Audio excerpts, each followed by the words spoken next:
Hi hello എല്ലാവർക്കും പുതിയൊരു വീഡിയോയിലേക്ക് സ്വാഗതം. ഇന്ന് ഞാൻ ഉണ്ടാക്കാൻ പോകുന്നത് ഡിഫറെൻറ്റ് കളറിലും ഷേപ്പിലുമുള്ള ഇഡ്ഡലിയാണ്. അതിനായി നമുക്ക് 2 ഗ്ലാസ് പച്ചരി എടുക്കാം. അത് മാറ്റി പച്ചരി തന്നെ സെപ്പറേറ്റ് ആയിട്ട് ഒരു പാത്രത്തിലോട്ട് വെള്ളം ഒഴിച്ച് നല്ലതായിട്ട് കഴുകി നമുക്കത് 8 മണിക്കൂർ കുതിർക്കാൻ വെക്കാം. അതിനുശേഷം വേറൊരു പാത്രത്തിലോട്ട് ഒരു 100 ഗ്രാം തുമരപ്പരിപ്പ്, 100 ഗ്രാം നുറുക്ക് ഗോതമ്പ്, 50 ഗ്രാം പഞ്ഞിപ്പുല്ല്, പിന്നെ ഗ്ലാസ് നിറയുന്നിടം വരെ നമുക്ക് ഉഴുന്നിട്ട് കൊടുക്കാം. അല്ലെങ്കിൽ ഒരു 200 ഗ്രാം ആയാലും മതി. അതിനുശേഷം ഇത് നല്ലതായിട്ട് കഴുകി ഇത് വേറെ നമുക്ക് കുതിർക്കാൻ വയ്ക്കാം. ഒരു 8 മണിക്കൂർ ഇത് കുതിർന്ന് കിട്ടണം.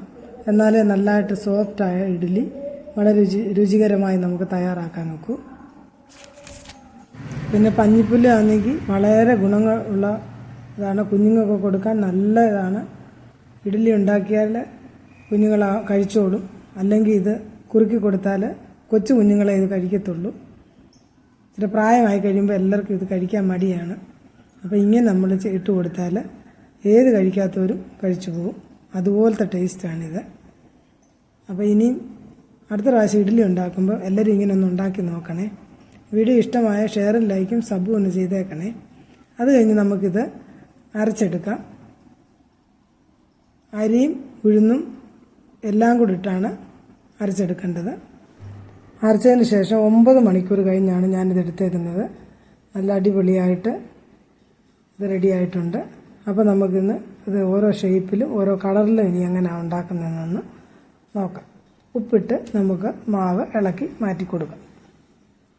അതിനുശേഷം നമ്മൾ ആദ്യം ഉണ്ടാക്കാൻ പോകുന്നത് മൽബറിയുടെ പഴുത്ത കാ വെച്ചിട്ടാണ്. അത് പിഴിഞ്ഞ് ഒരു പാത്രത്തിലോട്ട് ഒഴിക്കാം.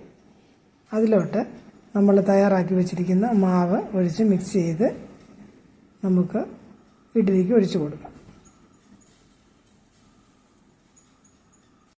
അപ്പോൾ ഇത് നമുക്ക് ആവി കയറ്റി നമുക്ക് ഇഡ്ഡലി തയ്യാറാക്കി എടുക്കാം. ഇത് ആര് കണ്ടാലും കഴിക്കാതെ പോകത്തില്ല, അതുപോലത്തെ നല്ല കളറാണിതിന്. അപ്പോൾ എല്ലാവരും ഇങ്ങനെ ഒന്ന് ട്രൈ ചെയ്ത് നോക്കണം. ഗസ്റ്റൊക്കെ വരുമ്പോൾ നമുക്കിത് ഉണ്ടാക്കി കൊടുത്താൽ അവർ അന്തം വിട്ടുപോകും. അപ്പോൾ എല്ലാവരും ഇതൊന്നും ഉണ്ടാക്കണമെന്നാണ് എൻ്റെ ഒരു അഭിപ്രായം. അത് കഴിഞ്ഞ് ഞാൻ അപ്പം നോക്കി ഇത് എന്ത് രസമായിട്ട് നമുക്ക് കിട്ടിയിട്ടുണ്ട്. അപ്പം ഇനി അടുത്ത് നമുക്ക് കുറച്ച് മൽബറി ഇടാത്തതോടെ ഞാൻ ഉണ്ടാക്കിയിട്ടുണ്ട്. അതും ഇതും തമ്മിലുള്ള വ്യത്യാസം ഒന്ന് നോക്കി എന്ത് രസമാണ്. അത് കഴിഞ്ഞ് മൽബറിയുടെ ഇലയാണ് നമ്മൾ എടുക്കുന്നത്. ഇല വെച്ച് നമുക്കിതുപോലെ നല്ല ഷേപ്പിൽ അടിപൊളിയായി ഇഡ്ഡലി തയ്യാറാക്കാം. അത് കഴിഞ്ഞ് ഞാനിവിടെ എടുത്തേക്കുന്ന ഒരു വട്ടയിലയാണ്. വട്ടയില നമ്മൾ ഇഡ്ഡലി പാത്രത്തിൻ്റെ തട്ട് തിരിച്ച് വെച്ച് വട്ടയില വെച്ച് അതിൽ നമുക്ക് മാവൊഴിച്ച് കൊടുക്കാം. അതും നമുക്ക് ആവി കയറ്റിയെടുക്കാം. അപ്പോൾ വേറൊരു ഷേപ്പിൽ നമുക്കിവിടെ കിട്ടിയിട്ടുണ്ട്. അപ്പോൾ ഇതും എല്ലാവരും ഒന്ന് ട്രൈ ചെയ്ത് നോക്കണം.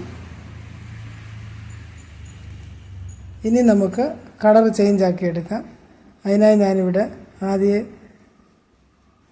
കുറച്ച് കാബേജ് കൃഷി ഉണ്ടായിരുന്നു. അപ്പോൾ അതിനകത്തുനിന്നൊരു കാബേജിൻ്റെ മൂടായിട്ട് ഇങ്ങനെ പറിച്ചുകൊണ്ട് വന്നിട്ടുണ്ട്. അത് അരച്ച് നമ്മളതിൻ്റെ നീര് അതിലൂടെ നമുക്ക് ഇഡ്ഡലിയുടെ മാവ് ഒഴിച്ച് കൊടുക്കാം. അങ്ങനെ നമുക്ക് പച്ച കളറുള്ള ഇഡ്ഡലിയും കിട്ടിയിട്ടുണ്ട്. പിന്നീട് നമുക്ക് മഞ്ഞ കളറാണ് വേണ്ടത്. അതിനൊരു ക്യാരറ്റ് എടുത്ത് അതും അരച്ച് അതിൻ്റെ നീരും എടുത്ത് അതും നമുക്ക് ഇഡ്ഡലിയുടെ മാവ് ഒഴിച്ച് കൊടുക്കാം. അപ്പോൾ അങ്ങനെ നമ്മുടെ മഞ്ഞ കളറും കിട്ടിയിട്ടുണ്ട്. അപ്പോൾ ഇതെല്ലാം കൂടെ മിക്സ് ചെയ്ത് ഓരോന്നോരോന്നായി നമുക്ക് ഇഡ്ഡലി പാത്രത്തിലോട്ട് ഒഴിച്ച് കൊടുക്കാം. അങ്ങനെ നമ്മുടെ അടിപൊളിയായ വ്യത്യസ്തമായ കളറിലുള്ള ഇഡ്ഡലി ഇവിടെ റെഡി ആയിട്ടുണ്ട്. അപ്പോൾ ഇത് ഞാനിത് യൂട്യൂബിലെല്ലാം അടിച്ച് നോക്കി. ഇതുവരെ ഇങ്ങനത്തെ കളറിലുള്ള ഇഡ്ഡലി കണ്ടിട്ടില്ല. നിങ്ങൾ ആരെങ്കിലും കണ്ടിട്ടുണ്ടെങ്കിൽ ഒന്ന് കമൻറ്റ് ചെയ്യണേ. അപ്പം ഇത്രയേ ഉള്ളൂ ഇന്നത്തെ വീഡിയോ. അടുത്ത വീഡിയോയുമായി വരാം. എല്ലാവർക്കും വീഡിയോ ഇഷ്ടമായെന്ന് വിശ്വസിക്കുന്നു. അപ്പോൾ ഇതുപോലെ വ്യത്യസ്തതരങ്ങളായ വീഡിയോയ്ക്ക് വേണ്ടി വീഡിയോ ഷെയറും ലൈക്കും സബ്സ്ക്രൈബും എല്ലാവരും ഒന്ന് ചെയ്തേക്കണേ. അപ്പോൾ അടുത്ത ഒരു വീഡിയോയുമായി വരാം.